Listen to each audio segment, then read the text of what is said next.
Hi there Booktube, it's Eleanor here and it's time for my weekly wrap up of what I've read and what I'm going to read.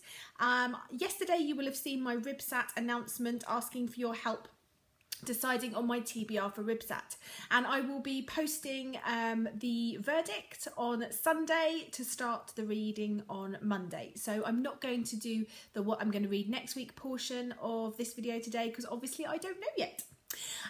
But before we start getting into what I've read, I wanted to do my Booktuber shout out of the week, and this week I want to shout out another UK Booktuber, and her name is Annie and her channel is Bloom TV. I stumbled across Annie recently. She was in one of the sort of suggested people on the sidebar when I was watching another video, and I like to check those out, and she's just brilliant. I love her channel. She's got a wide range of books that she reads, and she's got some really interesting types of videos she does. For example, the most recent, which I'll link to in the down bar below, is classic literature recommends for YA readers. So she talks about different YA books, maybe Just One Day I think is one of them, and then she gives you a classic literature counterpart that she thinks you will like if you liked that particular YA book, which I think is wonderful. What a great idea, and I definitely picked up some ideas from that video myself. So check her out, show her some love, subscribe if you like her, and yeah, I hope you do because I think she's great. So let's move into what I read this week. I read quite a lot this week and it was a bit of a mixed bag really. Unfortunately, I read a lot of books on my Kindle, so I'm going to have to show you them on my phone, just the front covers, just so that you get to see something. So the first book I read this week was A Court of Thorns and Roses, and I really enjoyed this. It was a surprise for me. This book's by Sarah J Maas and it's a Beauty and the Beast retelling. It's just got wonderful world building and characters. Now, if you've watched my channel for a little while, you know that fae books really aren't my thing. But as it turns out, I've read two this week and been surprised by both of them in different ways. I gave Court of Thorns and Roses 4 stars. However, I think had fae been more of my thing, or had there been something a little bit different, I don't know, something there a bit more, it may have been a 5-star read. It was a really, really interesting story. One thing I really enjoyed about it is that I didn't feel that it left us on a complete cliffhanger for the next book. I think there's going to be more in this series. However, I didn't feel like I would miss out. Well, I probably would want to read the next ones because I enjoyed the story, but sometimes if they're left on too much of a cliffhanger, it really irritates me because you have to wait such a long time for the next book to come out. I like it if it sort of rounds off that story arc a little bit, and then the next book sort of starts out in the next sort of, I don't know, adventure, so to speak, or sort of carries on a little bit, but I like things to be rounded off, which I felt this was. It was quite graphic, some of this book, but I don't mind that so much. Just in the middle, there wasn't quite enough action for me, so I think again that may have raised it to 5 stars. I just needed a little bit more action and a little bit more going on in certain parts where it sort of it peaked and troughed a little bit. But the story is basically, as I say, a Beauty and the Beast retelling. And we follow in a world where fae exist, but they live in a different part of the world, separated by a wall. And the law says that the fae cannot come over, and it also says that humans can't kill fae, and there's sort of consequences. And a young girl goes out to try and feed her hungry, starving family. She comes across a deer that she wants to kill to take home for them to eat. There is a wolf there that is also looking at the deer. It's a huge wolf, but she doesn't think it's a fairy wolf. She doesn't think it's part of the fae. She ends up shooting it so that she can get the deer.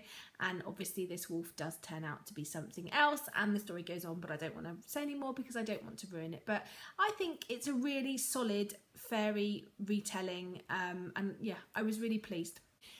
Next up, I had a massive binge on Y the Last Man graphic novels.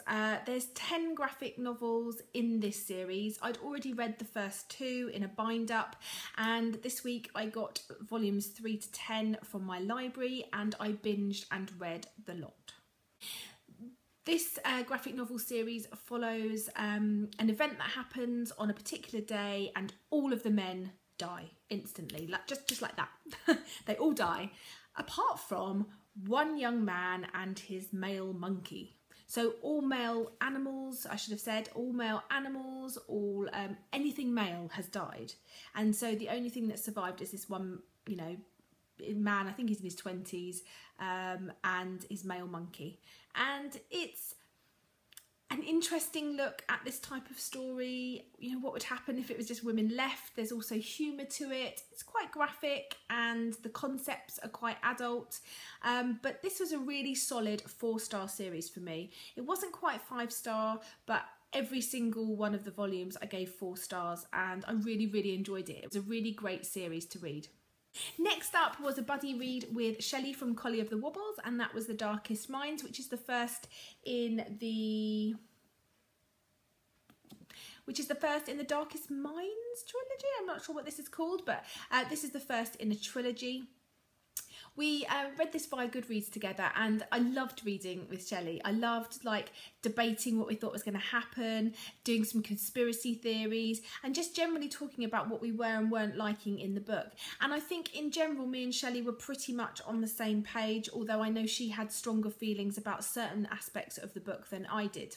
I went into this book totally blind. I mean, totally blind. I knew everyone loved it. I'd seen it talked about on Booktube, but I'd never watched reviews and I'd never heard synopses, and I hadn't really listened to anything like that. And I hadn't even read the back. I literally went on Booktube, told me to do it, and I just bought the trilogy because I thought, oh, well, those people like it. I generally like what they like, so I'm going to like it.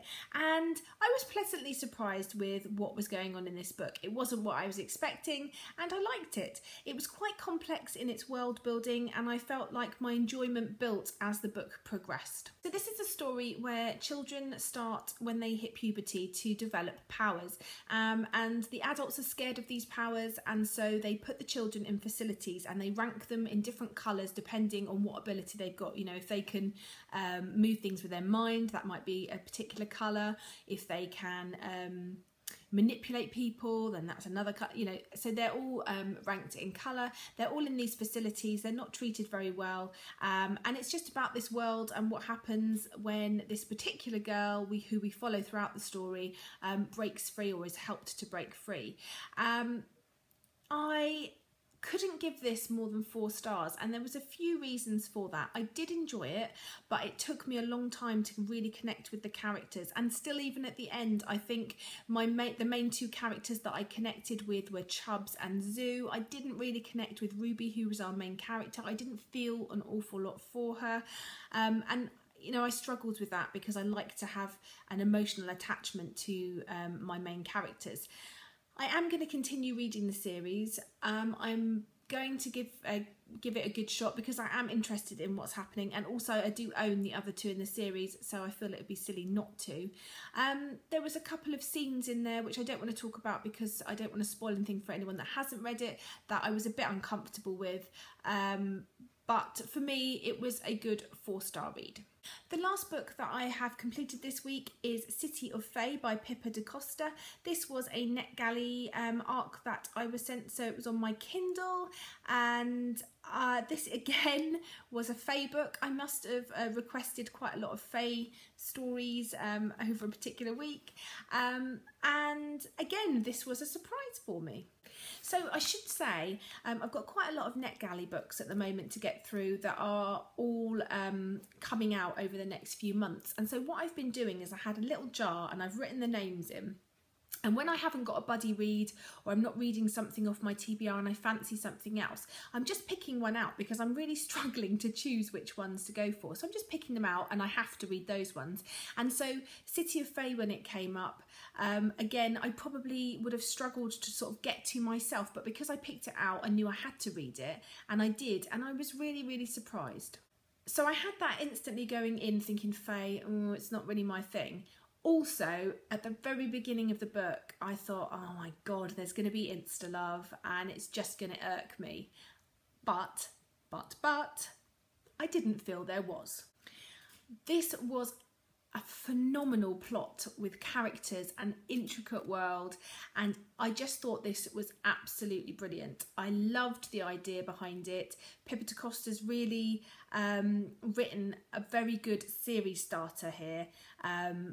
It's a really interesting world, some really dark characters. Everyone's got flaws, and the main character is just, you really are rooting for her, and at times I even had a few tears pricking my eyes at certain parts of the story. I don't want to say too much about this because I really do think it's one of those stories that is best experienced for yourselves, but just to give you a little bit of an idea, the world that they're in London, the main character, and it's a world where Fae live amongst the humans, but they are policed to make sure that they don't try and take like the essence of humans to survive, and they're policed and kept in check. And we are following a human person, human girl, and a Fae rock star, and their chance encounter meeting at a train station and what happens next. I struggled with my rating.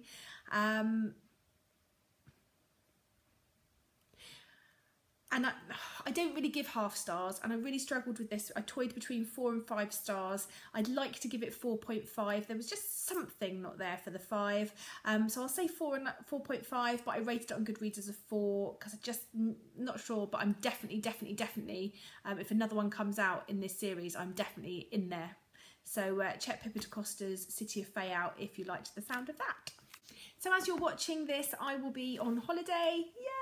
We're going to the New Forest for a little while, so I'm excited about that, and I will have already started my buddy read with Stephanie, who is a friend on Goodreads, and we're reading These Broken Stars by Amy Kaufman and Megan Spooner, so I will let you know how we get on with that in my wrap up next week. I don't know anything about this story. Again, I've seen it talked about, I've heard little bits about it. I think the front cover is beautiful, but I'm going into this blind, so I'm very excited about that. I'm also read the first chapter of graphic novel Sex Criminals Volume 1, One Weird Trick by Matt Fraction and Chip Zdarsky. I bought volumes 1 and 2 of this on recommendation from hearing so many people enjoy it, but thinking in my head, this is mental, I'm not going to enjoy this. What, two people have sex and they stop time? What a ridiculous idea. I'm really enjoying it. I'm really enjoying it. It's witty, it's humorous, it's got some really great artwork that I like, the type of art that I enjoy. Yeah, I'm really enjoying this, so I'll let you know how I get on next week. I may have to read both volumes in quite quick succession. So as I said, I'm not going to be telling you what I'm reading next week, and it's probably a good thing because I can see the timer on my camera is telling me that I've been recording for way too long, but check out on Sunday. I'm hoping to put up my Ribsat TBR, which I will be starting on Monday because Ribsat is the 18th, I think, to the 25th of May, and I'm going to be trying to participate in that.